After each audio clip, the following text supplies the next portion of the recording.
Hello, everyone. There's a strategy that I use in my own life and that I offer to others who I talk with who might be facing challenges in their life.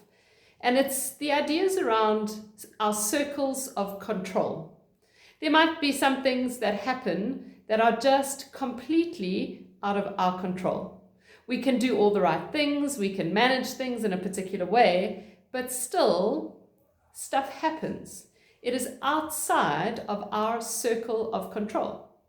And so often we expend so much of our emotional and our cognitive energy and capacity thinking and worrying about these things, but because they are outside of our circle of control, no amount of thinking or worrying will change anything. There are things that are not ours to control. But there are some things that are ours to control, those that are within our circle of control. And two things that are ours to control are our words and our actions. Basically, how we choose to show up to those things that we cannot control. That's pretty much all we get. And yet, there is still a wonderful freedom and a beautiful invitation from God in this, in how we choose to show up to life that happens. Colossians 3 says from verse 12, "Therefore, as God's chosen people, holy and dearly loved, clothe yourselves with compassion, with kindness, humility, gentleness, and patience. Bear with each other. Forgive if any of you have grievances against someone. Forgive as the Lord forgave you.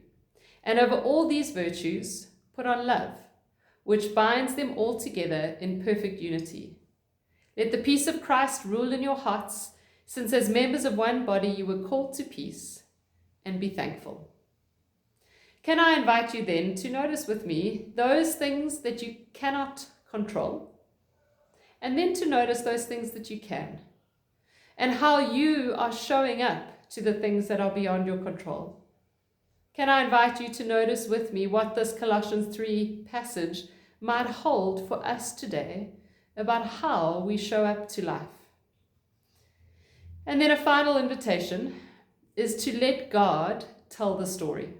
Whatever is going on in your life at the moment, for good or for bad, when we offer to God both the situation and our response to it, we let God tell our story. And God can do surprising things with stories, even the difficult ones. God doesn't hide the tough parts or the broken pieces, but He does weave them somehow mysteriously into His bigger story of the way that God is at work in the world. And in ways we sometimes cannot see now or cannot even begin to imagine, God redeems and renews and brings life from both the things we can control and the things we can't. So what is yours to control? What is not? Offer them both to God and see what God can do. Amen.